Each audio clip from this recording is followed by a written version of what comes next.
Hello, everyone. My name is Yulia Bilanok. I'm leading methodologist of Skyteach.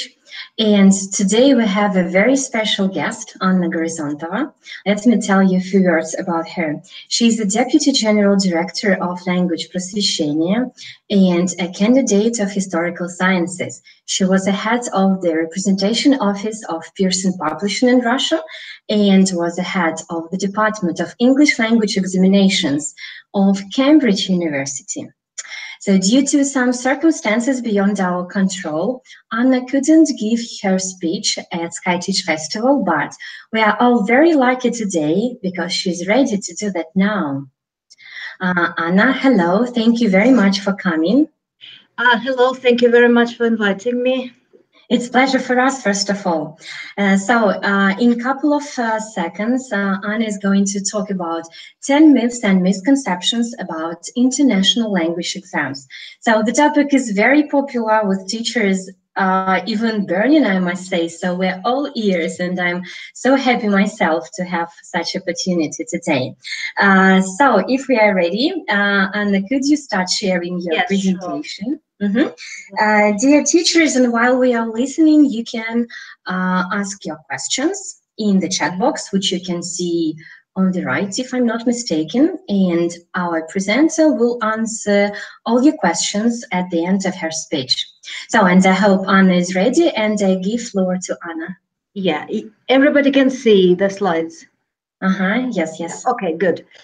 Good, right. So, as Yulia has already mentioned, language testing and international examinations is a really topical issue nowadays, and the number of candidates taking international examinations in English has been growing very rapidly during the last 10 or even more years. But still, despite the fact that many teachers deal with exam preparation, ask questions about exam preparation, still, there are lots of frequently asked questions behind which there are some commonly shared misunderstandings or misconceptions. And so we'll look at some of them, at the most popular ones, in my view at least, in this particular webinar.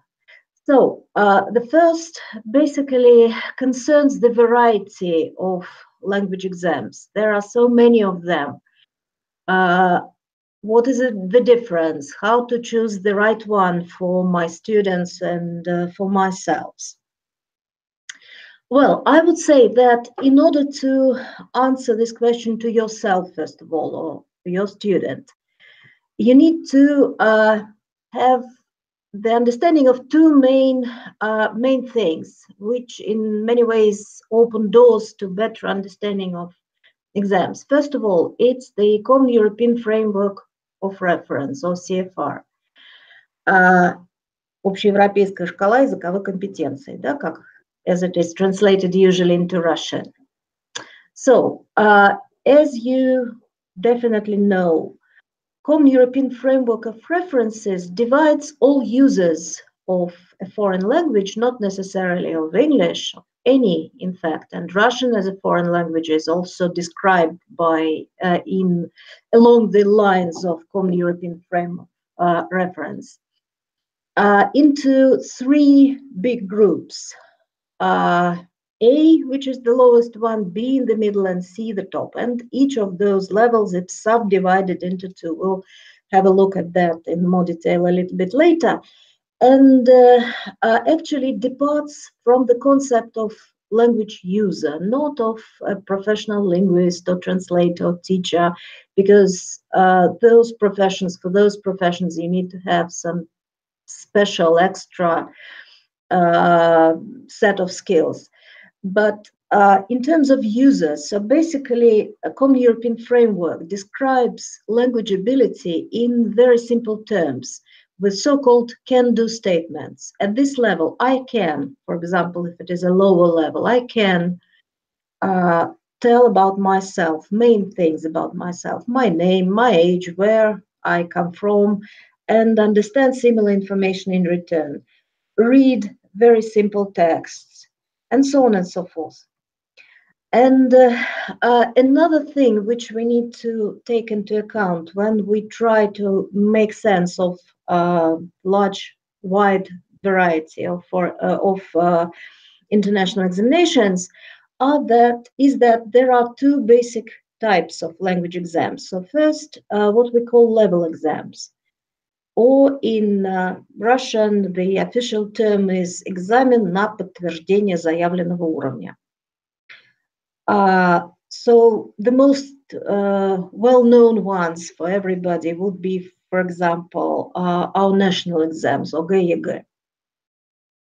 And most of the Cambridge English exams are that type. Pearson test of English, PTE General, is that type. And the second type is so-called range exams. Or again, if we translate into official terms in Russian, экзамен на определение уровня. And so things like IELTS, like TOEFL, like Pearson test of English academic belong to that type. What's the difference? So level exams, they follow the requirements and the descriptions of Common European Framework of Reference for each particular level.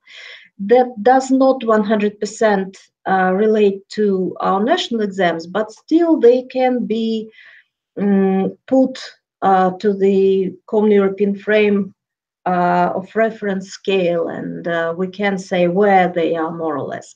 As to international exams as such, yes, they are very strictly aligned to Common European Framework, and or CFR as we call it. And if you, for example, if you are taking a course in English and, for example, you finish a course book of intermediate level, so after that, you may want to check to test yourself, and measure your result and understand how well you coped with this particular level, which is B1. And therefore, level exams, they are best for measuring success in learning languages, because it really tries to dig very deep into different aspects of your language knowledge and understand other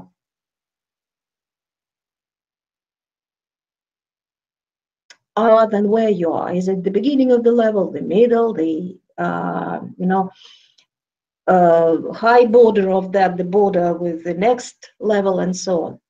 What about range exams? So they tend to be the most popular ones because names like IELTS and TOEFL are familiar to, I think, the vast majority of teachers and users. So they do not have special one single level. They test across several levels. Why is that? Because both TOEFL and IELTS and Pearson Academic, which is not that well known yet in Russia, were written as academic exams, as exams entering exams to universities teaching subjects in English.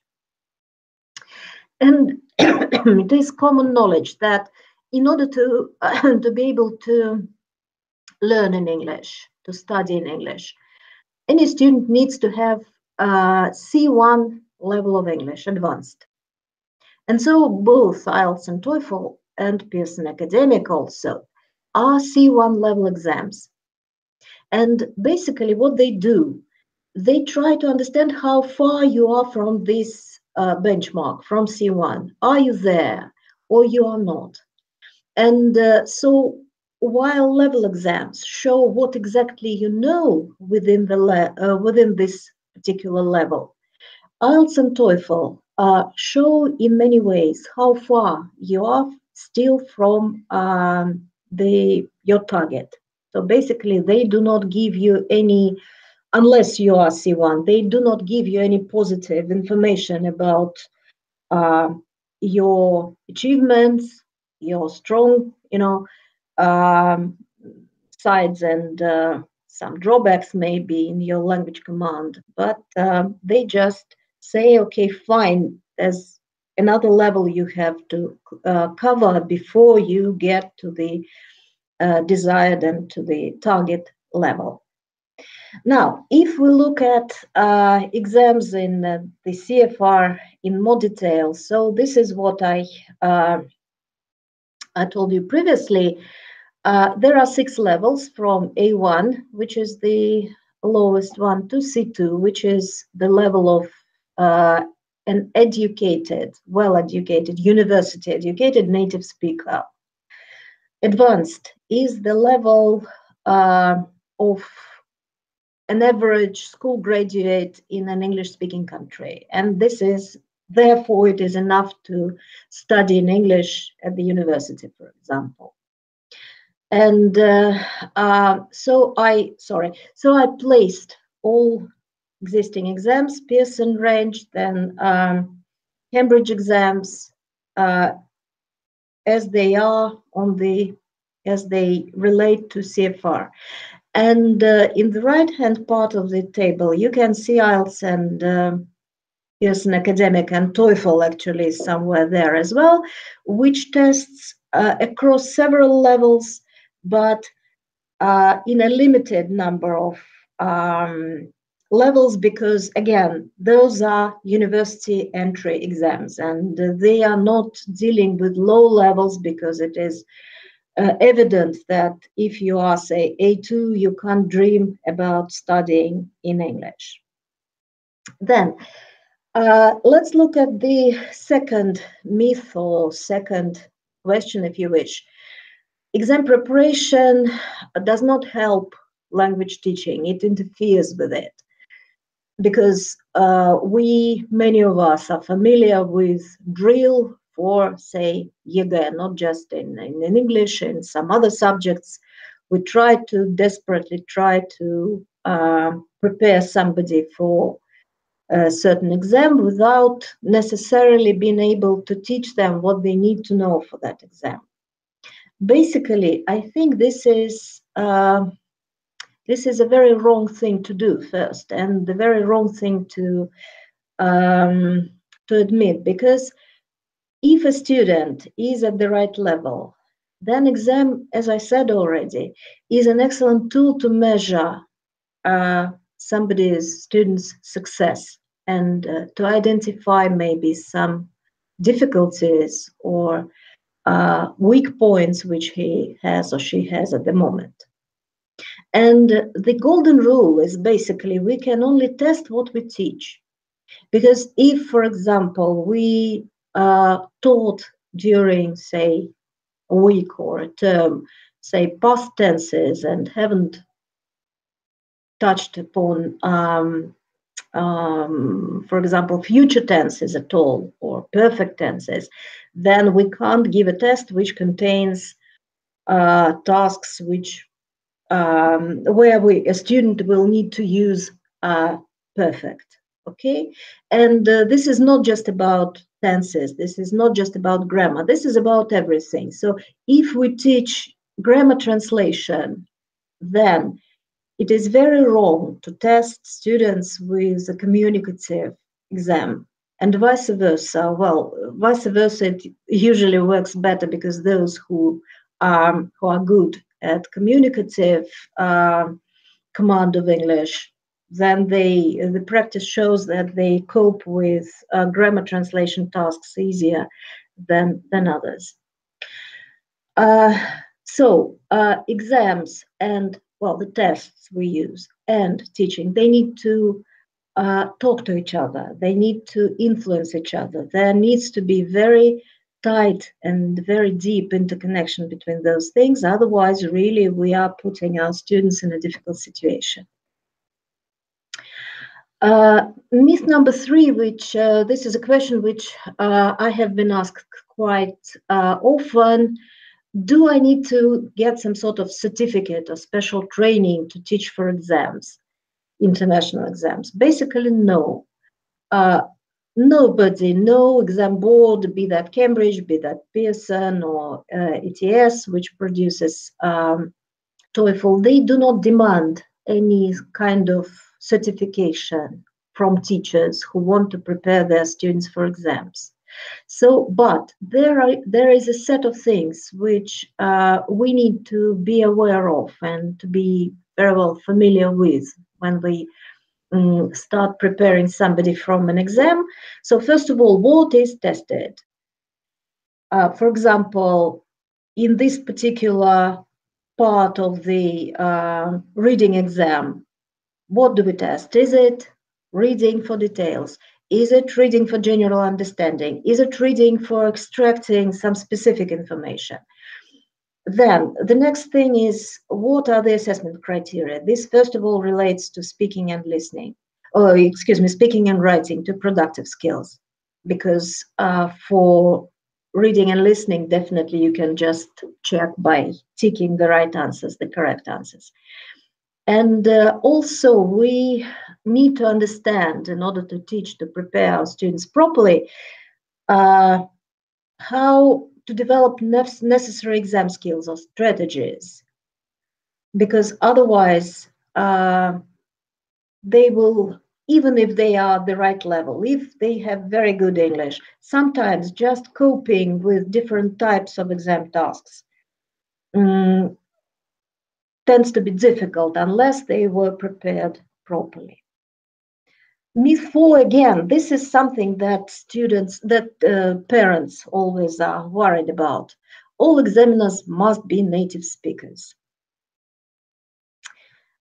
This is far not correct, because there are millions of people, so about maybe 10, 11 million people who take international examinations all over the world every year. And for this mass of candidates, it is next to impossible to find the necessary number of native speaking examiners. So therefore, all exam boards have universal requirements for examiners. And examiners, when we talk about examiners, we talk about oral examiners, who deal with speaking, and examiners who check writing. And basically, these sets of requirements for both native and non-native examiners are the same. And the training they have to take and the retraining they have to take on the annual basis is also universal. So basically, it doesn't matter really whether your examiner comes from Britain or from Tomsk in Russia, but parents and students and teachers can be assured that there will be no difference between the way they assess speaking and writing. And writing, actually, in case of Cambridge and Pearson, it is checked in the UK. So basically, we have very well-trained examiners there who only deal with writing, while speaking in all tests is normally assessed locally by speaking examiners, though Pearson is now introducing a system where also when the oral parts are recorded and also sent to the UK. And so again, in this case, yes, native speakers will be checking it. And the examiner at the exam will be only an interlocutor, so the one who asks questions. Number 5, this is something that I have heard several times, first of all, from people who want to take IELTS. They believe, some of them, that there are centers, there are cities, countries, and places where it is easier to get higher marks for the same exam than somewhere else, for instance, in Russia. This is again wrong. Why? For several reasons. First of all, exam tasks are the same. So, for example, if you take IELTS or if you take, I don't know, Pearson exam or first certificate from Cambridge on the same day, on a certain day, then all, those thousands of candidates who will be sitting the same exam on the same date will have the same task. And they are only used once, and they are kept in a very secure environment, so you can't just put it on the table or something. It is the whole procedure of keeping exam materials in a secure storage before actually bringing them to the exam venue. And so therefore, somewhere in Hong Kong, for example, somebody teaching sitting IELTS in Moscow or in Hong Kong, those people will have the same papers. Then, again, what we've mentioned before, quality assurance systems. This concerns the way how exams are marked and scored. And all quality in any exam, international exam board, quality assurance systems guarantee consistency of examiner's approach. Of course, what we call malpractice, so different kinds of fraud or whatever, not non-standard procedures or bending the procedures, whatever, they happen. But again, this is the good name, this is the image of and reputation of an exam board, which is for any exam board. This is the main asset, actually, because Cambridge exam, you say this and you understand that this is something to deal with high quality and reliability. And exam boards are very much afraid of questioning, of somebody questioning their reputation and the transparency and fairness of the exams. So centers are closed very, very quickly after any signal which we can get, which we can, which we can check.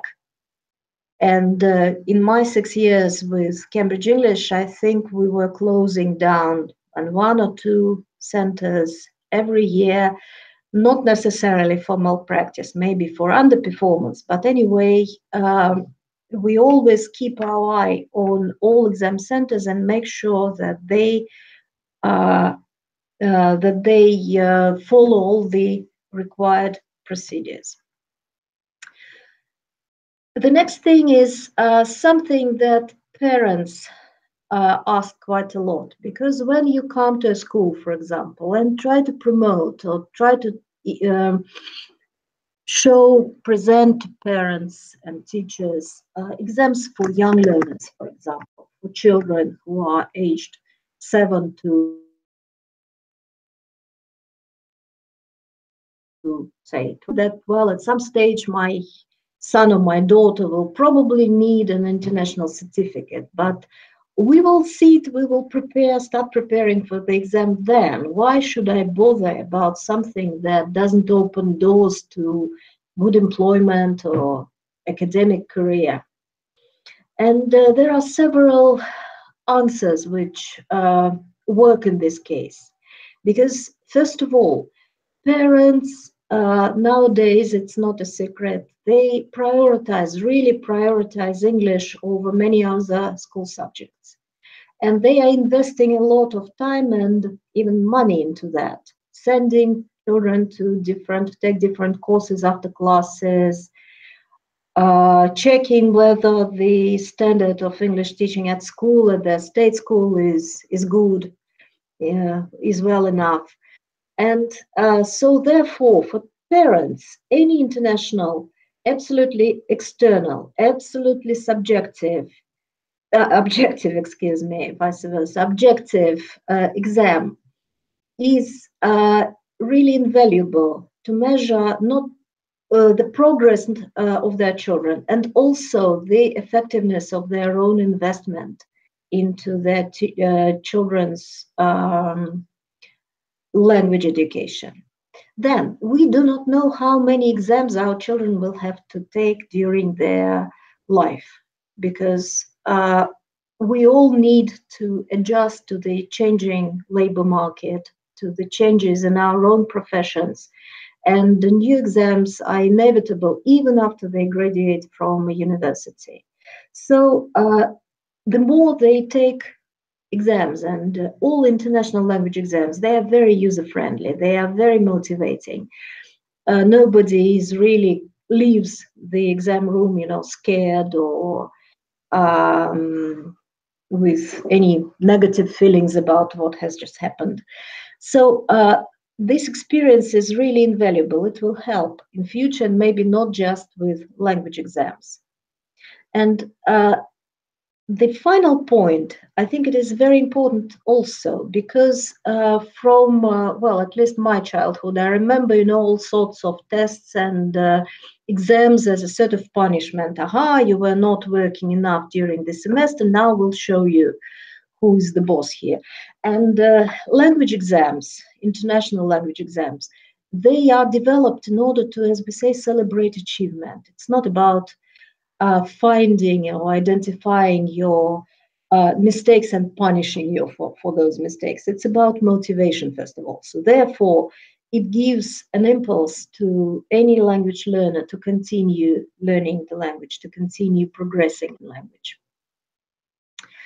The similar one, but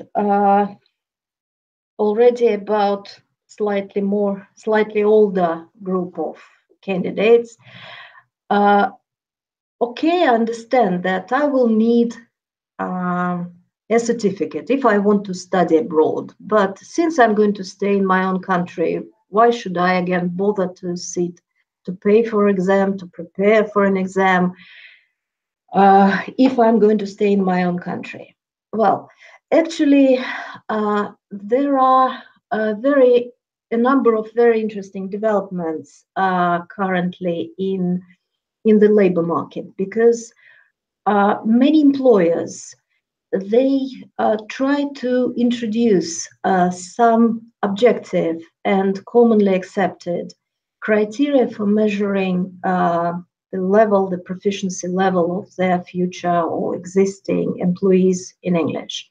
And such big players in the Russian market as Skolkovo, for example, or Sberbank, they have target, Sberbank in this case, I'm talking about them, they have target levels of language proficiency for many positions inside the bank management, not the operators who sit in every branch of the bank where you draw your money or have your account, but their bosses already. They have to know English at a certain level according to the Common European Framework.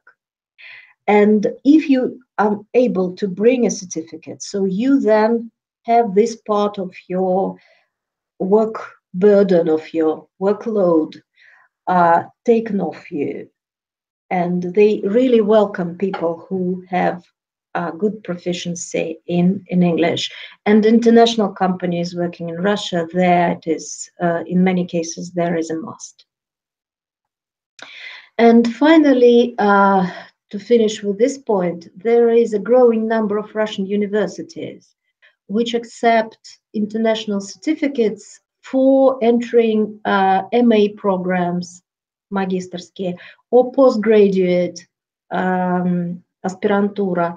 Of course, they can't do that for bachelor programs because we have ЕГЭ there, and it's very good that we have it. But for later degrees, for higher degrees, many of them, you can see some of them, Moscow State, Russian universities of People's Friendship, then Baltic Federal University, High School of Economics, and St. Petersburg State University, they are all accepting international certificates for those who want to go to their master's and postgraduate programs.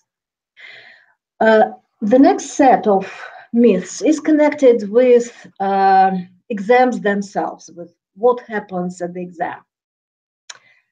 And some people think that the more they demonstrate complex and sometimes rarely used grammar and vocabulary, the better is their mark. Well, partly it can be true, but if it is appropriate, because if you're asked to write, for example, a letter to your friend, an informal letter, and you are using all sorts of different pleasantries here and different, phrases and word combinations which are appropriate, which would be suitable for a different register for very formal communication, you won't get good marks for that. If you again are trying to talk about something about yourself, you need just to be natural.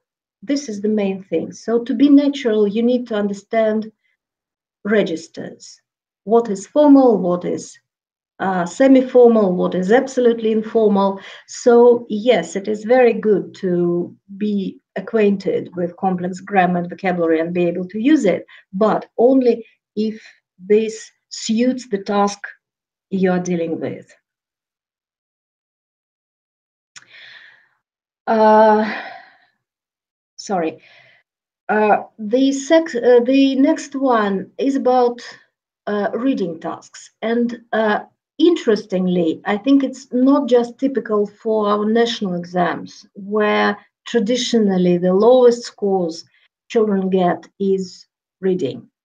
But this is also typical for Russian candidates taking international exams. I saw the statistics for IELTS and for Cambridge exams, and reading is normally the average scores of Russian candidates in reading is lower than in other papers, not speaking, not even writing, reading. Why?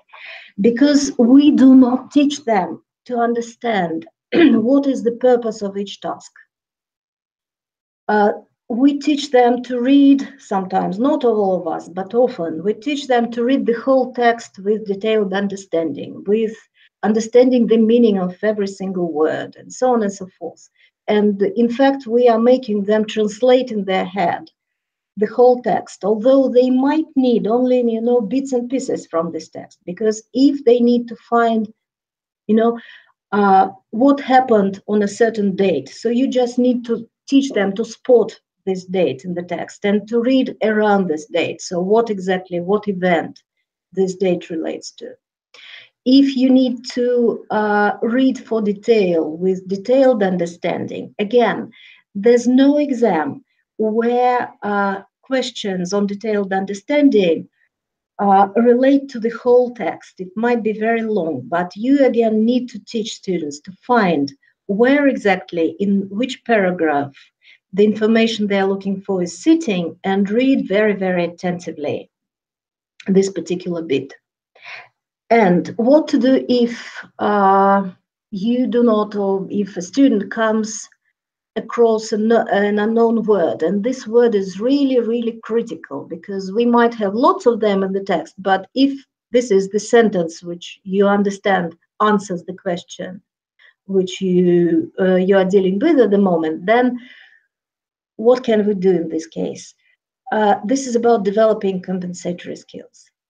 For example, trying to understand, so first of all, what part of speech is that?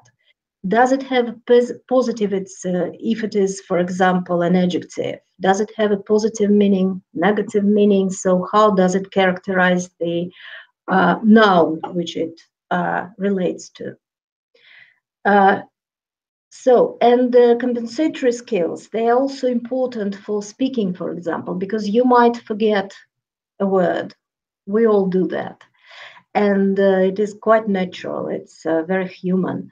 And what we do in our native language, we try to describe the thing we can't remember the name of. Like, this is something, this is the thing which you use when you want to do this and that, yes? Or this is the feeling which you encounter when you, for example, are very frightened, or when you are very curious about something. So, because sometimes it is very important in oral part of the exam also to be able to do that, because sometimes you get stopped, you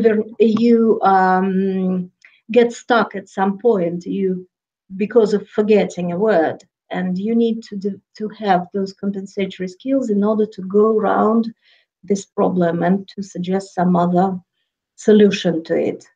Describe the thing that you can't name. or try to use synonyms, whatever. So this is also one of the most important things. And the last one, this is common. This is a common, misconception for many people. Sometimes teachers do not want to talk to their students or to the parents of their students about international examinations because they feel awkward. They feel not very confident to speak about money. They know that must be very expensive and so on. Parents often say the same. Oh, yes, this is all good, but this is very expensive. Well, high-stakes exams, it's such things like IELTS, like TOEFL, so exams which are opening doors to academic career, to working abroad or studying abroad. They might be expensive. They might seem expensive to many families. But if we talk about, but again, in this case, normally nobody thinks about price, because if you need to take the exam and go for a program somewhere in Germany, in England, in I don't know, Australia, you will do that definitely. But if we talk about exams for school-aged children, for young learners, they are quite affordable. And again, here, the main thing is not the price, but this is about value. This is all about value of the independent language assessment. The value nowadays is so high. The usefulness of international independent assessment is so valuable that basically I don't think that money should be, for the majority of families, shouldn't be really an issue when they think about how to measure success, how to understand whether the child is on the right track to his or her objective. Then, so what I'm trying to say that the results, what they get from exam, and this is not just a certificate, this is understanding of where you are and where your drawbacks lie and what you need to work at. They are much more valuable than you had thought before you took the exam. So this is pretty much everything I wanted to tell you. I will stop sharing probably my screen at this stage, and I'm looking forward for any questions that you have.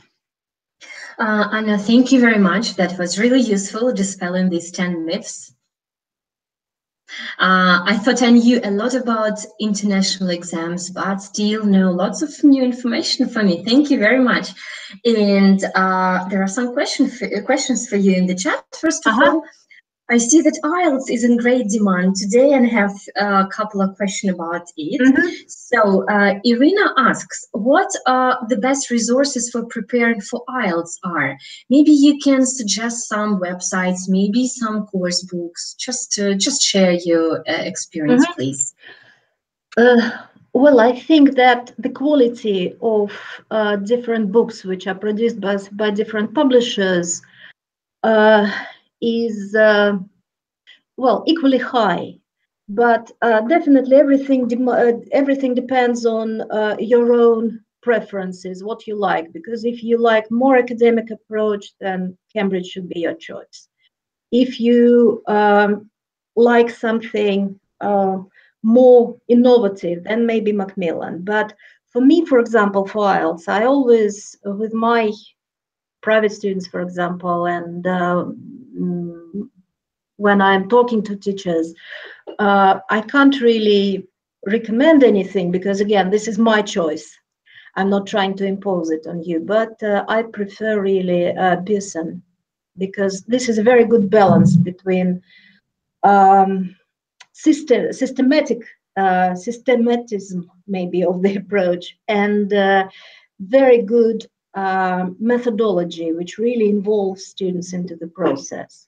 And as online resources, again, there are lots of those, and I would recommend to go to cambridgeenglish.org site, because there are some exercises and some trainers there, which are free of charge for people. You just need to register there, and you can go through those trainers. So it's usually one course book is not enough, yeah? We need to combine different resources, I guess, for better preparation. I think so. Many modern recent books, they contain not just paper part, but also, for example, online components or discs with even videos from kind of mock exams. So you can, sometimes a course is enough, but everything depends on a particular student or a particular group, because their needs might be different and you might be looking for some extra things. Of course, everyone has different weak points, yeah, that we need to cover. Yeah, okay, thank you very much, Anna. One more question from Irina. She asks about the most effective strategies for taking IELTS. For example, I have never taken IELTS exam, and I even don't have experience in that. I maybe specializes more in FC, C, and so on. Like, where can read these useful, effective strategies? Maybe any websites where it's some accurate information about that? Right. So I think, first of all, there are, probably Irina knows that, but just in case, there are lots of free resources on IELTS official webpage and on Cambridge English.org, and you can download free things there. And first of all, what you need to look at, I think, is the criteria. First of all, because again, it is easy relatively to assess how good our students are in receptive skills, in listening and reading. But in order to understand whether the objective of the student even is realistic, it is always useful to read very attentively through the assessment criteria for writing and speaking, because sometimes it happens that you have a student who comes to you, you test him or her, he's, well, band 5, the best case scenario, but he wants to be 6.5 in 6 months, and you should honestly say that this is nearly impossible. But okay, you don't have enough grammar resource, you don't have enough vocabulary resource, but what I can give you at this stage, for writing and speaking, I can give you how to knowledge and skills, how to organize text. I can give you all this, text discourse markers and all sorts of stuff, and how to build your communication in order to solve the communicative, task, which is the core area of this particular task. So this is something that you can use. And plus, I think also it is an old book, but I think it is still, unbeatable in many ways. It is C. O'Connell, Focus on IELTS, because there are so many tips there for teachers in the teacher's book and for candidates, that even if you read through all those comments and all those tips, you will probably get some more interesting ideas about how to prepare for IELTS. Thank you very much, Anna. So it's very interesting to get information, this first-hand information, very useful. And you remind me about this very familiar situation about unrealistic, very high expectations of students, 2 months left before exam and you want to be banned. Well, exactly, because it's, I think in research literature about language acquisition, it is commonly accepted that in order to get from one level of Common European Framework to the next one, you need absolute minimum of 90 hours. Better to have 120, so miracles do not happen. Yes, I wish our students could understand that. Okay, again, thank you very much. You mentioned receptive skills, and I have a question from Black Kitten about productive skills. Is it possible to get ready for writing and speaking without a teacher on your own? Maybe our teachers want to take any exams themselves. Well, depends, of course, of where you are at the moment and where you want to get. For teachers, for professionals, yes, I think it is possible because, again, there are lots of useful tips everywhere on the internet, for example. There are recordings of exam speaking. It's not 100% authentic, but this is a real candidate and the real examiner and the real exam task. So usually before or after exams, some candidates are asked to record this part, and so this is shared. And there are, on YouTube, for example, there is a channel called Cambridge English TV, and there are lots of recordings from exams there. As to writing, again, there are a number of resources online. It's easy to find with standardized answers to writing tasks. And if you manage to find it, there is an absolutely great self-preparation material. I don't remember when it was last time published, but it is still available somewhere. This is an Australian author called Gabi Duigu, D-U-I-G-U. She wrote 2 books. One is describing visuals. This is for part 1 IELTS, and then essay writing for exams. And this is absolutely perfect. So it puts you in the right, thinking mode, how to deal with writing exam tasks. Thank you very much, Anna. I guess it's possible to prepare for speaking, but as for writing, I think it's much better to get some feedback from a teacher anyway. It's maybe it's just. Well, yes, even for speaking sometimes, because you might think that in terms of even comparing yourself with somebody from the clip, you think, though, I'm much better, but basically you might be losing one of the main focus, so which is communicative achievement. You might be talking very well, very correctly in terms of grammar, vocabulary, but not exactly answering the question that you expected to answer. This is, by the way, one very common mistake. Thank you. And Irina has a question. Can we see the names of books and resources written?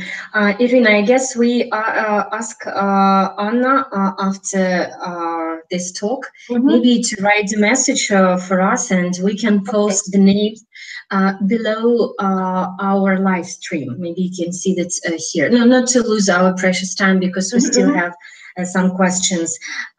So one more question. Anna, Black Kitten asks, so what is the value of cat and pet? Of course, as teachers, we know the value, and I think that you have already mentioned that, but still, and how to explain it to students and their parents. Maybe for those who don't know, cat is approximately elementary level, and pet is maybe low intermediate, right? Maybe high pre-intermediate. It is intermediate. It's maybe B1 intermediate, and cat is A2, which is pre-intermediate. Well, to begin with, there is a number of universities, first of all, in Southeast Asia, where you can go with PET for a course. Even so, as to CAT, of course, CAT is not something that will open your doors to higher education. But again, this is, first of all, those 2 levels, pre-intermediate and intermediate, are very important ones, because some people are very successful at earlier levels, but then they stop here. And so if you teach them according to the requirements of those exams, you will overcome those barriers which many students stumble upon at those particular levels. because intermediate, well, basically this is a must, because, okay, you might not have advanced, but intermediate is something that everyone needs to have. And so, first of all, to check if there is progress, if there are some difficulties. Secondly, at this stage, yes, I understand why this question was asked, because parents of young learners, they are very motivated. They still believe that their child is an absolute genius.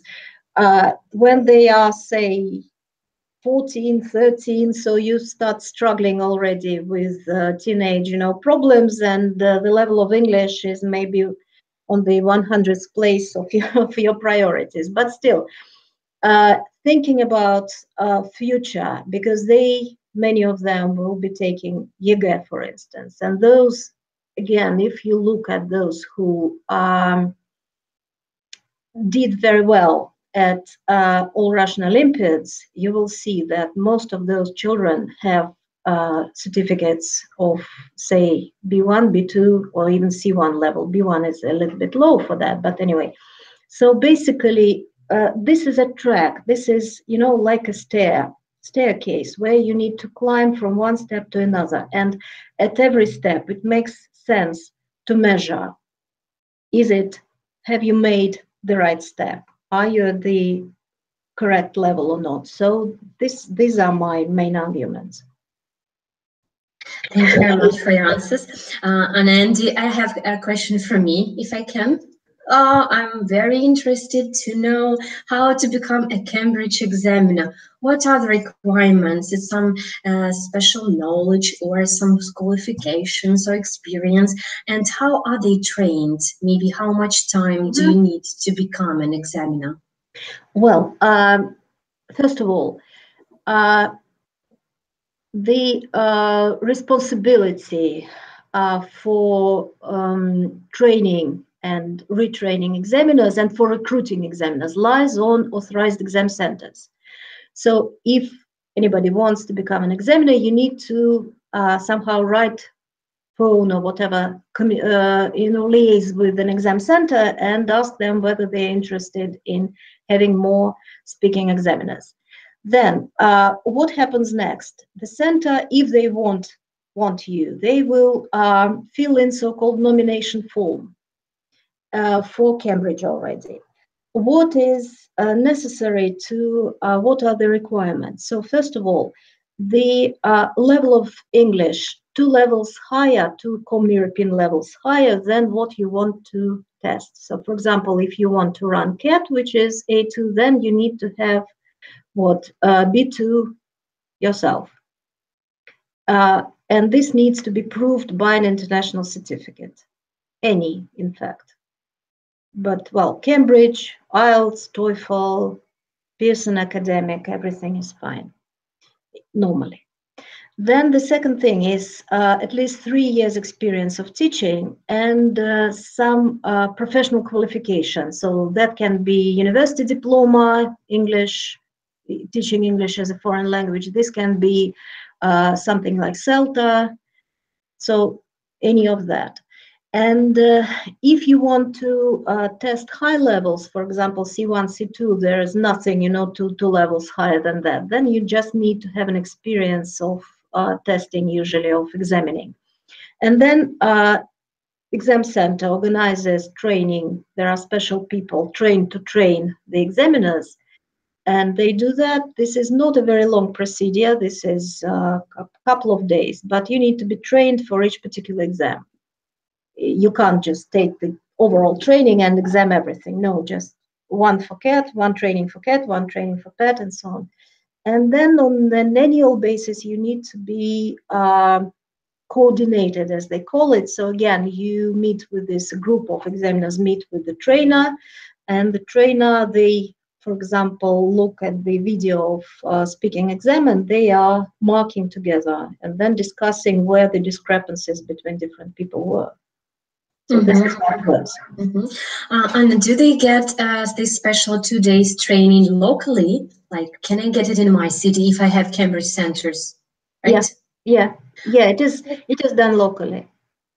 Thank you very much. Good news for me. I can be an examiner in the future. Okay, great. So, maybe for some variety. When I'm tired of being just a teacher trainer, I can be an English examiner. Okay, guys, do you have any other questions? One question, Nikolai, I will tell you a bit later about recording. So guys, hurry up. You still have a couple of minutes, couple of seconds to ask one final question for Anna before we finish. And I have a lot of positive comments. People say thank you for your very useful talk. Guys, anyway, I think it's time to stop, right? Thank you everyone for coming. Anna, thank you very much. I really appreciate you being here and sharing all your knowledge with us. So guys, and I want to remind you that Anna's recording will be included in our paid packages for Skyteach Festival. Please look look below our live stream on YouTube, and you can see this video, a link, and follow that and read more about that. In